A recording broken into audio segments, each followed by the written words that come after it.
Salam sejahtera, saudara-saudara sebangsa dan setanah air. Bertemu kembali di SS Channel dan kita masih melanjutkan pengenalan Alkitab, kelompok kitab kenabian. Dan saya mengingatkan saudara untuk subscribe, tekan tombol like, berikan komentar, bagikan kepada teman-teman, dan bunyikan juga lonceng notifikasinya.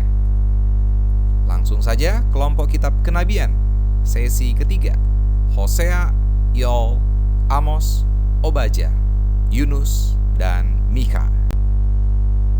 Kita mulai dengan Hosea. Nama Hosea berarti Tuhan adalah keselamatan. Nama Hosea berasal dari kata Hoshayah, yang berarti Tuhan telah menyelamatkan. Tugas Hosea sebagai nabi dimulai pada sekitar tahun 750 sebelum Masehi di zaman pemerintahan Yerobeam kedua, Raja Israel Utara. Sangat mungkin kitab ini ditulis tepat sebelum Israel Utara mengalami hukuman pembuangan ke Asyur pada tahun 722 sebelum Masehi. Isi kitab Hosea secara umum adalah peringatan kepada umat agar mereka segera bertobat, sebab Allah tidak akan ragu-ragu lagi untuk menghukum mereka yang tidak setia.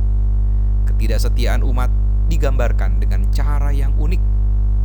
Penggambaran itu sekaligus menjadi hal yang sangat menarik dan menjadi kekhasan kitab ini, yaitu dengan mengambil contoh langsung dari kisah pernikahan Hosea dengan Gomer, yaitu perempuan yang menjalani hidup sebagai pelacur. Kisah ini menjadi simbolisasi atas ketidaksetiaan umat Allah terhadap Allah dengan cara mereka melakukan penyembahan terhadap berhala. Sementara di sisi lain, Allah tetap setia mengasihi mereka.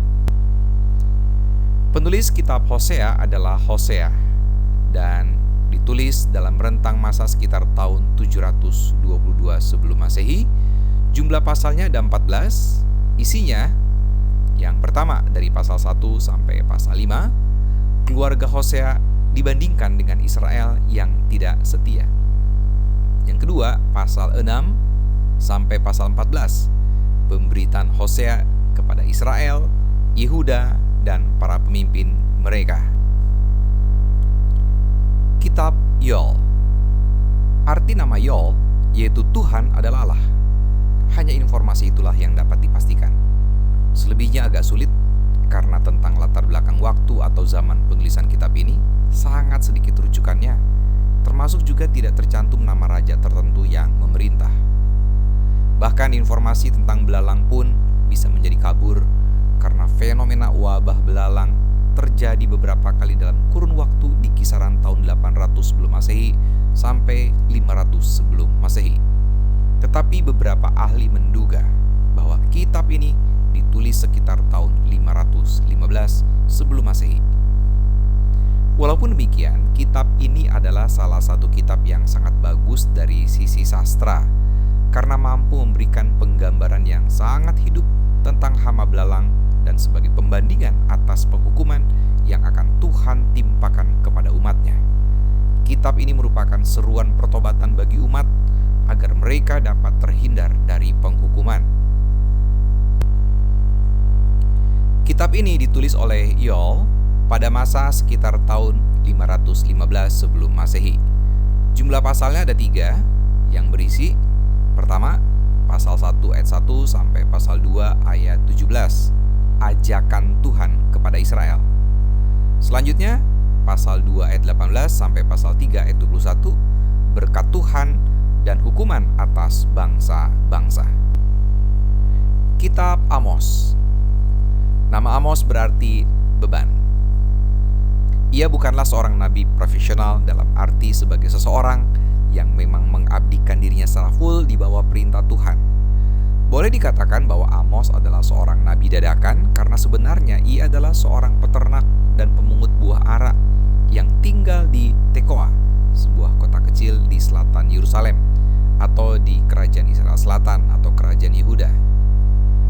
Selain latar belakang Amos, masih ada satu hal menarik lainnya, yaitu bahwa Amos mendapatkan penugasan dari Allah justru untuk memberitakan suara Tuhan kepada orang di kerajaan utara. Tidak banyak nabi yang seperti ini. Jelasnya, Ia adalah orang selatan tetapi menyampaikan suara kenabiannya untuk orang utara.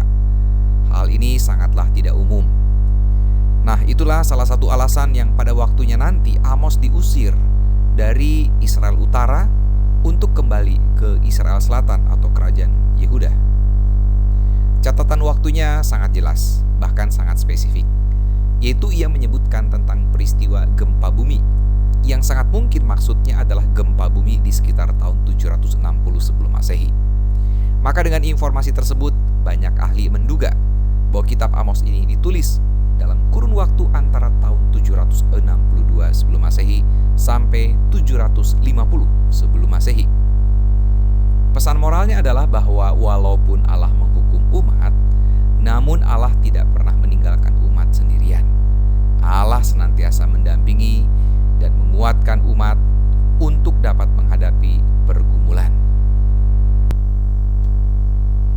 Secara umum, kitab ini menyampaikan berita bahwa Allah akan menghukum Israel Utara dengan beberapa alasan. Pertama, orang-orang kaya dan penguasa telah sangat serakah sehingga jelas-jelas merampok rakyat miskin. Yang kedua, para elit keagamaan, terutama imam dan nabi, telah sangat korup dan melakukan praktik jual beli atau lelang doa maupun lelang firman Tuhan. Dengan kata lain, ada banyak nabi palsu. Yang ketiga, banyak rakyat ikut-ikutan elit keagamaan yang menyembah ilah-ilah lain. Yang keempat, ibadah dan perayaan-perayaan keagamaan mereka, termasuk juga berbagai korban bakaran, semuanya hanyalah kemunafikan, sehingga Allah tidak menyukainya. Tentang semua itulah, Amos memperdengarkan suara Tuhan yang sangat tajam, mengkritik praktik keagamaan Israel Utara, sekaligus menyampaikan seruan pertobatan agar mereka tidak tertimpa hukuman dari Allah. Namun sayangnya, seruan itu tidak mendapat perhatian orang Israel Utara. Penulisnya adalah Amos pada rentang masa tahun 762 sampai 750 sebelum Masehi. Jumlah pasalnya ada 9. Isinya, yang pertama pasal 1 sampai pasal 6, hukuman atas Israel dan negeri-negeri sekitar. Yang kedua, pasal 7 sampai pasal 9, penglihatan-penglihatan tentang hukuman dan pemulihan Israel. Kitab Obadya. Kita tiba pada kitab paling pendek di Perjanjian Lama, yang hanya berisi satu pasal, 21 ayat. Kitab yang amat pendek ini justru sangat unik karena menyoroti tentang bangsa Edom, bukan hanya tentang Israel. Nampaknya Obadya hendak memperlihatkan bahwa Edom yang merupakan saudara kembar Israel harusnya hidup sebagai saudara yang menolong saudaranya ketika terjadi kesusahan. Namun yang terjadi justru Edom malah bersukaria atas penderitaan Israel, khususnya Israel Selatan. Oleh karena itulah Obadya menubuatkan bahwa Edom pun akan tiba waktunya mendapatkan hukuman dari Allah. Obadya adalah nama umum di Israel kuno. Arti nama itu adalah penyembah Tuhan, dan diyakini sebagai penulis kitab ini. Dapat dipastikan bahwa Obadya menulis kitab ini di masa setelah tahun 587 sebelum Masehi. Penulis Obadya pada rentang masa sekitar tahun 587 sebelum Masehi atau malah sesudahnya. Jumlah pasalnya 1, isinya hukuman Allah atas Edom dan bangsa-bangsa dari ayat 1 sampai yang ke-16. Yang kedua, ekspansi dan kemenangan Israel ayat 17 sampai ayat 21. Kitab Yunus. Nama Yunus berarti burung merpati. Kitab ini ditulis pada zaman Raja Yerobeam kedua yang memerintah pada tahun 783 sebelum Masehi sampai 743 sebelum Masehi. Dan sangat mungkin kitab ini mengalami proses penyuntingan setelah tahun 530 sebelum Masehi. Secara umum, kitab ini merupakan bentuk sindiran untuk menentang pandangan picik bangsa Yahudi yang menyebut diri mereka sebagai bangsa pilihan dan pada gilirannya justru malah menimbulkan kesombongan rohani dalam diri mereka, serta bersikap intoleran dan memandang bangsa lain sebagai bangsa yang tidak diberkati. Sementara itu bagi mereka, Allah adalah Allah milik mereka saja, hanya bagi bangsa Israel. Nah, kitab ini menentang semua pandangan itu dan lalu memberikan penegasan atas pandangan baru, yaitu bahwa Allah adalah Allah bagi semua orang, bukan hanya bagi Israel. Allah adalah Allah yang tidak terbatas. Kitab ini ditulis oleh Yunus pada masa kira-kira tahun 783 sampai 743 sebelum Masehi, dengan proses penyuntingannya sekitar tahun 530 sebelum Masehi. Berjumlah 4 pasal. Isinya, yang pertama pasal 1 ayat 1 sampai ayat 16. Yunus berusaha lari dari Tuhan. Berikutnya pasal 1 ayat 17 sampai pasal 2 ayat 10. Tuhan menyelamatkan Yunus. Selanjutnya pasal 3 ayat 1 sampai pasal 4 ayat 11. Yunus di Niniwe. Kitab Mikha. Nama Mikha berasal dari nama Mikah yang berarti seperti siapa. Dalam Alkitab berbahasa Ibrani, kata Mikah ini dikaitkan dengan istilah Mikahyu atau Mikahyahu yang berarti siapakah seperti Tuhan atau siapakah seperti Yahweh. Istilah Mikahyu atau Mikahyahu ini lebih pas dimaknai bukan sebagai kalimat tanya, melainkan sebagai penegasan kehebatan Yahweh. Penegasan bahwa memang tidak ada pihak lain yang lebih hebat daripada Allah. Mengapa harus ada penegasan semacam itu? Karena orang Israel dan Yehuda telah menyeleweng serta turut dalam praktik penyembahan terhadap Baal. Lebih-lebih para pemimpin mereka telah melecehkan keadilan Allah.